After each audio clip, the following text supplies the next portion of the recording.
जय हिंद। जॉब्स वाला में आपका स्वागत है।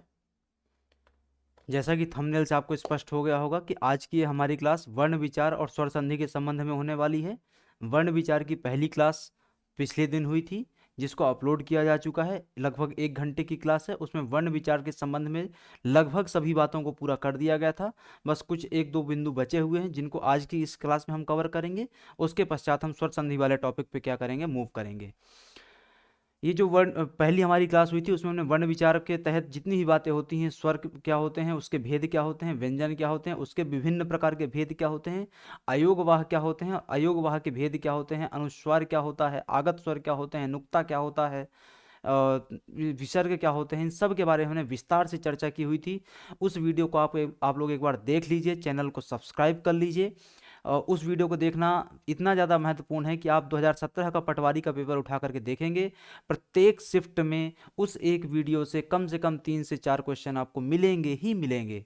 कहीं संयुक्त व्यंजन पूछा जा रहा है, कहीं द्विगुण व्यंजन पूछा जा रहा है, कहीं उत्क्षिप्त व्यंजन पूछा जा रहा है, कहीं भी कुछ इस प्रकार से प्रश्न आपको कुछ ना कुछ देखने को मिलेंगे ही। तो उस वीडियो को एक बार आप लोग देख लीजिए।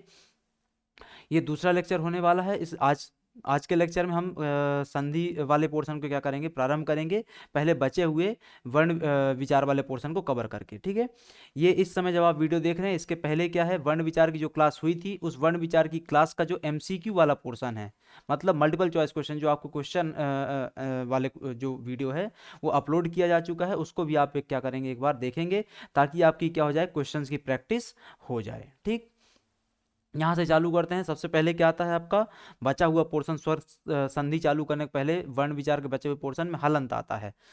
पिछली क्लास में हमने कई बार हलंत के बारे में चर्चा की थी, जिसमें हम बार बार बोल रहे थे कि हलंत का प्रयोग क्यों करते हैं, हलंत का प्रयोग क्यों करते हैं। ठीक है, अब सबसे पहले समझते हैं हलंत की परिभाषा क्या होती है, तब हमको बात क्या हो जाएगी, स्पष्ट हो जाएगी।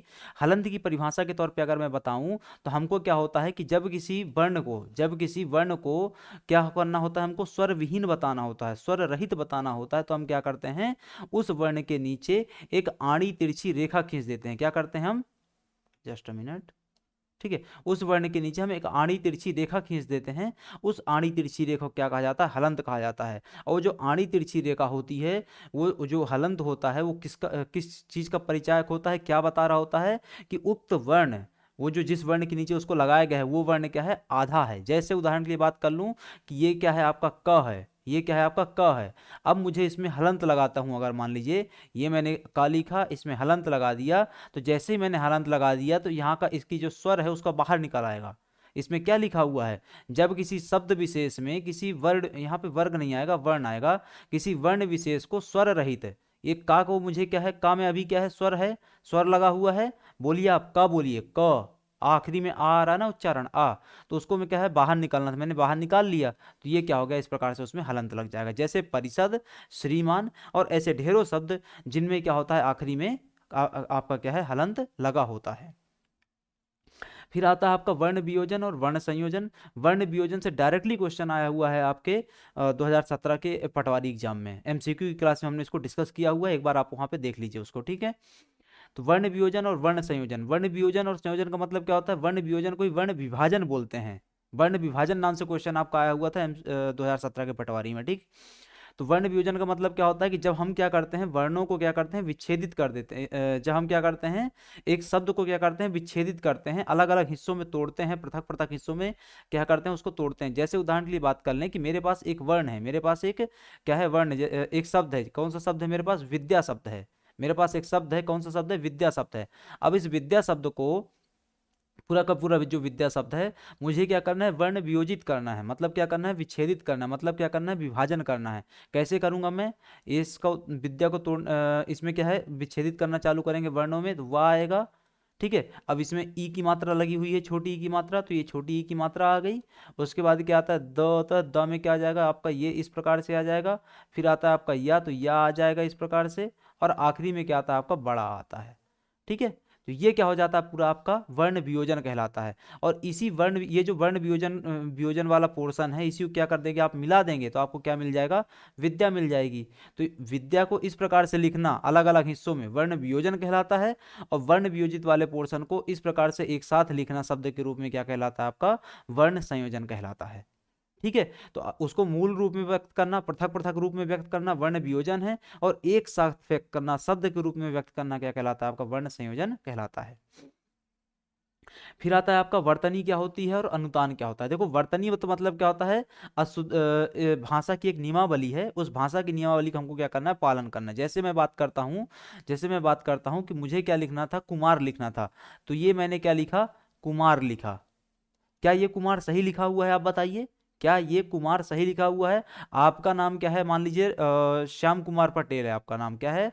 श्याम कुमार पटेल है, ठीक है। आपका नाम क्या है? श्याम कुमार पटेल है, तो कुमार आप ऐसे लिखेंगे, कुमार आप ऐसे लिखेंगे, ठीक है। तो अभी ये क्या है? इस वाले कुमार में क्या है? वर्तनी की अशुद्धि है। इस कुमार में क्या है? वर्तनी की अशुद्धि है, ठीक है। जैसे उदाहरण के लिए यहाँ पे क्या दिया हुआ है? अभिमान और अभिमान। तो ये वाला जो अभिमान है, इसमें वर्तनी की अशुद्धि है, क्योंकि भी तो क्या होनी चाहिए? छोटी होनी चाहिए। भालू कैसा होना चाहिए? छोटा होना चाहिए, उसमें छोटी की मात्रा आनी चाहिए, मतलब है ना। जैसे यहाँ पे पैसा है और पैसा है, तो ये वाला क्या होता है? सही होता है। क्यों ये गलत क्यों है? क्योंकि उसमें पैसे में ए की मात्रा नहीं आती है, ए की मात्रा आती है। आपको ये अच्छे से पहले से बात पता है। तो भाषा में शब्दों को लिखने की जो रीति होती है, जो नियम होता है, उसको हम वर्तनी कहते हैं, इसे अक्षरी कहते हैं, इसे ही क्या कहते हैं? हज्जे कहते हैं। आपको ये बात याद रखनी है। उसके बाद आता है अनुतान। अनुतान कुछ नहीं होता है, सामान्य सी बात होती है। जब हम स्वरों का उच्चारण करते हैं, तो कभी हम स्वरों पे ज़्यादा जोर दे देते हैं, कभी हम स्वरों में क्या करते हैं? कुछ ढिलाई दे देते हैं। स्वरों में जो ऊंचाई ढिलाई देने का जो क्रम चलता है, इससे क्या होता है? बोलने में एक क्या होता है? प्रवाह उत्पन्न होता है। बोलने में क्या होता है? एक प्रवाह उत्पन्न होता है, एक रुचि उत्पन्न होती है, एक रोचकता आती है। ये जो रोचकता है, जो प्रवाह है, जो रुचि है, यही क्या कहलाता है? आपका अनुतान कहलाता है। ये जो शब्दों का ऊपर स्वरों का ऊपर नीचे करने से क्या होता है? जो रोचकता उत्पन्न होती है, इसका प्रयोग जनरली कहाँ किया जाता है? संगीत शास्त्र में किया जाता है। जैसे उदाहरण के लिए बात कर लूं कि शब्द एक ही होता है, दिल। शब्द एक ही होता है, दिल। आपने ढेरों सैकड़ों गाने सुने होंगे जहाँ पे दिल शब्द का प्रयोग किया गया हो, लेकिन कभी उस दिल में क्या होता है? दिल को बोलते टाइम एक अच्छा एहसास होता है, कभी उसी दिल को बोलते टाइम क्या होता है? एक खराब एहसास होता है। ये किसके माध्यम से हुआ? अनुतान के माध्यम से हुआ, कि आपने उसको बोलते टाइम किस प्रकार से क्या किया? एक तरीके से जोड़ दिया। उसके बाद आता है आपका बलाघात और युग्मक ध्वनि या द्वितीय व्यंजन। तो सबसे पहले बलाघात क्या होता है? तो बलाघात का मतलब क्या होता है? कि जब स्वरों को आप उच्चारित करते हैं, तो उनमें एक जोर पड़ता है, उनमें एक दबाव पड़ता है, उनमें एक आघात पड़ता है। उस आघात को, जोर को, दबाव को क्या बोलते हैं? बलाघात बोलते हैं। इसमें वर्ण बलाघात, शब्द बलाघात और वाक्य बलाघात, ये तीन चीजें आती हैं। आपको याद रखना है। इनसे संबंधित क्वेश्चन हमने एमसीक्यू क्लास में लगाए हुए हैं, आगे और क्वेश्चन लगाते रहेंगे, तो ये सब बातें कवर होती रहेंगी। फिर आता है आपका युग्मक ध्वनि या द्वितीय व्यंजन। युग्मक ध्वनि या द्वितीय व्यंजन, तो जब कोई व्यंजन वर्ण स्वयं से ही संयोग करे, जब कोई व्यंजन वर्ण स्वयं से ही संयोग करे, तो वह क्या कहलाता है? युग्मक ध्वनि कहलाती। जैसे उदाहरण के लिए बहुत अच्छा उदाहरण दिया है यहाँ पे, पक्का का का से संयोग हो रहा है, कच्चा चा का चा से संयोग हो रहा है। बात स्पष्ट है आपको? यही क्या कहलाता है? आपका द्वितीय व्यंजन कहलाता है और युग्मक ध्वनि कहलाता है। इस द्वितीय व्यंजन से बिल्कुल कंफ्यूज नहीं होता है। किसको? द्विगुण व्यंजन को। बिल्कुल कंफ्यूज, द्विगुण व्यंजन अलग होता है, द्वितीय व्यंजन अलग होता है। द्विगुण व्यंजन वे व्यंजन होते हैं जो क्या होते हैं? आपके सामान्य उसमें क्या बोलना चाहिए? वर्णमाला में नहीं आते हैं, लेकिन देवनागरी लिपि में शामिल किए गए हैं, वो द्विगुण व्यंजन कहलाते हैं। वही उत्क्षिप्त व्यंजन कहलाते हैं, वही विकसित व्यंजन कहलाते हैं। 2017 का पटवारी का क्वेश्चन है वो आपका। ठीक। यहाँ से क्या होता है आपका? आप चालू होता है संधि वाला पोर्शन। संधि वाले पोर्शन में सबसे पहले संधि क्या होती है? तो संधि को सामान्य तौर पर हम किस रूप में जानते हैं? दो वर्णों के मेल से होने वाला जो विकार उत्पन्न होता है, उसको क्या कहते हैं? हम संधि कहते हैं। दो वर्णों के मेल से उत्पन्न होने वाला विकार क्या कहलाता है? आपका संधि कहलाता है। इसको इस रूप में आप मेरे ख्याल से जानते हैं। जैसे यहाँ पे एक उदाहरण दिया हुआ है, बहुत प्यारा उदाहरण है। मत अनुसार, मत अनुसार को क्या करेंगे? आप मिलाएंगे तो मतानुसार बनता है, जो कि क्या है? एक दीर्घ स्वर संधि का उदाहरण है। किसका उदाहरण है? दीर्घ स्वर संधि का उदाहरण है। बात स्पष्ट है यहाँ से? अब आता है संधि विच्छेद क्या होता है? तो संधि विच्छेद का सामान्य सा मतलब क्या होता है? स्वर को जो शब्द होता है, उस शब्द को क्या करना? अलग अलग रूप में, पृथक रूप में दिखाना ही क्या कहलाता है? आपका संधि विच्छेद कहलाता है। पृथक रूप में दिखाना ही क्या कहलाता है? आपका संधि विच्छेद कहलाता है। अब ये जो संधि होती है, तीन प्रकार की होती है। कौन कौन सी? तीन प्रकार की स्वर संधि होती है, व्यंजन संधि होती है और विसर्ग संधि होती है। कौन कौन सी होती है? स्वर संधि, व्यंजन संधि, विसर्ग संधि। तो इसको आपको क्या है, याद रखना है। अब हम सबसे पहले, चूंकि आज के हमारे इस लेक्चर का टॉपिक क्या होने वाला है, स्वर संधि, तो उसके बारे में चर्चा करेंगे। स्वर संधि सामान्य तौर पर हम किस रूप में बोलते हैं कि दो स्वरों के योग से जो विकार उत्पन्न होता है, दो स्वरों के योग से जो विकार उत्पन्न होता है उसको हम क्या बोलते हैं? स्वर संधि कहते हैं। दो स्वरों के योग से विकार उत्पन्न होगा, स्वर संधि कहलाएगी। बात स्पष्ट है? अभी जो स्वर संधि होती है 5 प्रकार की होती है। 5 प्रकार कौन कौन से? दीर्घ स्वर संधि, गुण स्वर संधि, वृद्धि स्वर संधि, यण स्वर संधि और आखिरी में आता है आपका आयादी स्वर संधि। ये 5 प्रकार की क्या होती हैं? आपकी संधियां होती हैं। सबसे पहले हम चलेंगे दीर्घ स्वर संधि पे। देखो, परिभाषा के तौर पे सामान्य सा समझ लो, दीर्घ स्वर संधि क्या होती है कि जब क्या होता है, ह्रस्व या दीर्घ, क्या बोलना चाहिए, यहाँ पे छोटा आएगा, ठीक है, यहाँ पे छोटा आएगा, ई और ऊ के पश्चात क्रमशः ह्रस्व या दीर्घ क्या आ जाए, ई ऊ आ जाए, स्वर आए, तो दोनों को मिलाकर क्या बनेगा? बड़ा, बड़ी, बड़ा ऊ बन जाएगा। जैसे उदाहरण के लिए मैं बात कर लूँ कि मान लो यहाँ पे अ दिया हुआ है, मान लो यहाँ पे आ दिया हुआ है और यहाँ पे बड़ा आ दिया हुआ है, ठीक है। दूसरा यहाँ पे ई दिया हुआ है, यहाँ पे बड़ी ई दिया हुआ है। तीसरा यहाँ पे ऊ दिया हुआ है और बड़ा ऊ दिया हुआ है, ठीक है। अब मान लो इसके बाद क्या है, या तो आ जाए अथवा बड़ा आ जाए, या तो ई आ जाए अथवा बड़ी ई आ जाए, या तो ऊ आ जाए अथवा बड़ा ऊ आ जाए, ठीक है। तो इसके बाद इन दोनों के मेल से क्या बनेगा? हमेशा बड़ा बनेगा। इनके मेल से हमेशा क्या बनेगा? बड़ा ई बनेगा। इनके मेल से हमेशा क्या बनेगा? बड़ा ऊ बनेगा। ये बात यहाँ पे कही जा रही थी। बात स्पष्ट है आपको? तो दो समान स्वरों के मेल से जो विकार उत्पन्न होता है, दो समान हो रहे हैं ना, आ का आ से, ई का ई से, ऊ का ऊ से, दो समान स्वरों के मेल से उत्पन्न होने वाला विकार क्या कहलाता है? आपका दीर्घ स्वर संधि के रूप में जाना जाता है। बात स्पष्ट है? यहाँ से ढेर सारे उदाहरण यहाँ पे दिए हुए हैं। जैसे क्या है आपका, धर्म धन अर्थ धर्मार्थ, विद्या धन आलय विद्यालय, गिरिधन ईश गिरीश, परीक्षा धन अर्थी परीक्षार्थ, मही धन इंद्र महींद्र, भानुधन उदय भानुदय। सभी प्रकार के आपको उदाहरण यहाँ पे देखने को मिल जाएंगे। आप लोग एक बार इसका स्क्रीनशॉट ले लीजिएगा, इस स्क्रीन का, इस स्लाइड का, और उसके बाद उदाहरणों को एक बार अच्छे से देख लीजिएगा, ठीक है। तो ये दीर्घ स्वर संधि थी। अगला आता है आपका गुण स्वर संधि। गुण स्वर संधि क्या होती है? सबसे पहले इसको परिभाषा के तौर पे देखते हैं, फिर उदाहरण देखेंगे। तो क्या आता है कि आ और आ के बाद यदि ई या ई, ऊ या ऊ अथवा री आए, तो री स्वर आए, तो दोनों के मिलने से क्रमशः ए, ओ और अर का निर्माण होगा। बात स्पष्ट हुई? एक बार फिर से समझो क्या बोला जा रहा है। आ अथवा आ के बाद ये आ है अथवा ये आ है, ठीक है। इसके बाद क्या आए? ई अथवा क्या आ जाए? ई आ जाए, ऊ अथवा ऊ आ जाए, अथवा क्या आ जाए? री आ जाए। अगर आ के बाद ई आएगा, ई अथवा ई आएगा, तो क्या बनेगा? ए बनेगा। ऊ अथवा ऊ आएगा तो क्या बनेगा? ओ बनेगा। और री आएगा तो क्या बनेगा? अर बनेगा। इतनी सी बात है, इतनी सी परिभाषा है, इतना सा नियम है। बात स्पष्ट हो गई? जैसे उदाहरण के लिए हम बात कर लें, नरधन इंद्र नरेंद्र, सोमधन ईश्वर सोमेश्वर, वीरधन उचित वीरोचित, देवधन ऋषि देवर्षि। और भी ढेर सारे यहाँ पे उदाहरण आपको सामने लिखे हुए हैं। इनको एक बार आप क्या करेंगे? अच्छे से उनको समझ लेंगे। नियम समझना आवश्यक है, जो मैं आपको समझाने का प्रयास कर रहा हूँ, ठीक। नेक्स्ट आता है आपका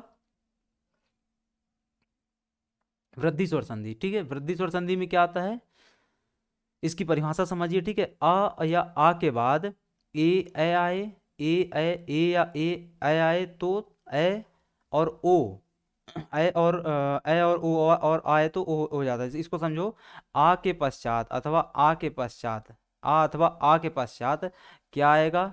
ए आएगा अथवा क्या आएगा? ए आएगा, ठीक है, पहला पॉइंट। दूसरा क्या आएगा? ओ आएगा अथवा औ आएगा। अब इनका क्या होने वाला है? अगर ए आता है, ठीक है, क्या होता है? ए आए तो क्या बन जाएगा? उसका ए बन जाएगा। और ओ आए तो उसको क्या बन जाएगा? औ बन जाएगा। बात स्पष्ट हो गई? ठीक है, नियम स्पष्ट हुआ आपका। छोटा आ अथवा बड़ा आ के बाद यदि ए अथवा ए आता है तो उसका ए हो जाएगा, और ओ अथवा औ आता है तो उसका औ हो जाएगा। बात स्पष्ट हो गई? औ हो जाएगा। इतना इतना से इतना एक बात नियम है। उदाहरण के लिए, जैसे एक धन एक से क्या बनता है? एक एक। तथा धन एक से बनता है आपका तथैव, ठीक है। महाधन ओष से आपका महाौज, धन धन ऐश्वर्य से धनैश्वर्य, दंत धन ओष्ठ से दंतौष्ठ। इस प्रकार से ढेरों उदाहरण आपके यहाँ पे दिए हुए हैं, इनको एक बार आप कवर करेंगे। नेक्स्ट आता है आपका यण स्वर संधि। इसका नियम समझेंगे। सबसे पहले नियम में क्या बोला गया है कि ई उ और री के बाद भिन्न स्वर आए तो ई का क्या होगा, या होगा, ऊ का क्या होगा, वाह होगा, और री का क्या हो जाएगा, री का क्या हो जाता है, रा हो जाता है, रा हो जाता है। यहाँ पे रा लिखा नहीं है, रा हो जाएगा। ठीक है, एक बार फिर से नियम समझिए। क्या नियम बोला जा रहा है, ई ऊ और री, इनके बाद कोई सा भी स्वर आ जाए, इनके बाद क्या है, कोई सा भी स्वर आ जाए, इनके बाद क्या है, कोई सा भी स्वर आ जाए तो इनका क्या हो जाएगा, या हो जाएगा, इन दोनों का क्या हो जाएगा, आपका वाह हो जाएगा, वकील वाला, और इसका क्या हो जाएगा, रा हो जाएगा। बात इतनी सी है बस। ठीक है, जैसे यहाँ पे क्या दिया हुआ है, ई और आ मिलके या बनता है, तो उदाहरण के लिए अति धन अधिक से अत्यधिक हो गया। ठीक है, ई और ऊ मिलके यू बनाएंगे तो उससे क्या हो गया, प्रतिधन उपकार से प्रत्युपकार हो गया, अथवा उपरिधन उक्त से क्या हो गया, उपयुक्त हो गया। ई धन ए मिला के क्या बनाएंगे, ये बनाएंगे, जैसे सखी धन ऐश्वर्य तो सखैश्वर्य हो गया। क्या हो गया वो, सखैश्वर्य हो गया, सखैश्वर्य। ठीक है, इस प्रकार से यहाँ पे ढेरों उदाहरण दिए हुए हैं। री धन ई से क्या हो जाएगा, री बनेगा तो इससे क्या हो गया, मात्र धन इच्छा तो मातृच्छा हो गया, मातृच्छा। ठीक है, इस प्रकार से उदाहरणों को आपको समझना है। स्वर संधि का आखिरी प्रकार आता है आपका अयादी स्वर संधि, पांचवा प्रकार। अयादी स्वर संधि का आप नियम समझेंगे तो उसमें अयादी स्वर संधि के नियम में क्या आता है, ए ओ औ स्वरों के बाद मतलब ए ओ स्वर के बाद कोई भी अगर भिन्न स्वर आता है तो उनके मेल से क्या हो जाएगा, ए का ए हो जाएगा, ए का आय हो जाएगा, ओ का औ हो जाएगा, और औ का आ हो जाएगा। जैसे ए ओ औ। ठीक है, इनके बाद क्या होता है, अगर इस ए के बाद कोई सा भी स्वर आ जाए तो उसका क्या हो जाएगा, आय हो जाएगा, आय का आय हो जाएगा, ओ का औ हो जाएगा, और आओ का आओ हो जाएगा। बात स्पष्ट हो गई। इससे जैसे उदाहरण के लिए हम देख लें, ने धन अन से नयन, गय धन अन से गायन, भो धन अन से भवन, सौ धन अन से सावन, नौ धन एक से नाविक। ऐसे ढेरों उदाहरण अलग अलग प्रकार के दिए हुए हैं, इनको आप एक बार कवर करेंगे। तो यहां से क्या होता है, आपका स्वर संधि खत्म होती है। नेक्स्ट वीडियो में हम व्यंजन संधि और विसर्ग संधि के बारे में क्या करेंगे, चर्चा करेंगे, और उसके बाद हम समास वाले पोर्शन की ओर आगे बढ़ेंगे। इसके साथ साथ आपको क्या है, एमसीक्यू की क्लासेस मिलती रहेंगी हिंदी की। पहला, हिंदी सब्जेक्ट के साथ साथ कल से हम क्या करेंगे, आपका कल अथवा परसों से क्या करेंगे, हम कल से ही चालू कर देंगे। आपके 2 विषय चालू करेंगे, कौन कौन से, इंग्लिश ग्रामर का टॉपिक, इंग्लिश ग्रामर को चालू कर देंगे, और सामान्य प्रबंधन को चालू करेंगे। और कोशिश करते हैं कि परसों से आपका क्या हो जाए, कंप्यूटर वाला पोर्शन भी चालू हो जाए, उसके लिए भी क्या करेंगे, प्रयास करेंगे। ठीक है, तो अभी के लिए इस क्लास को यहीं पे समाप्त करते हैं, मिलते हैं आपसे अगली क्लास में। तब तक के लिए आप सभी का धन्यवाद।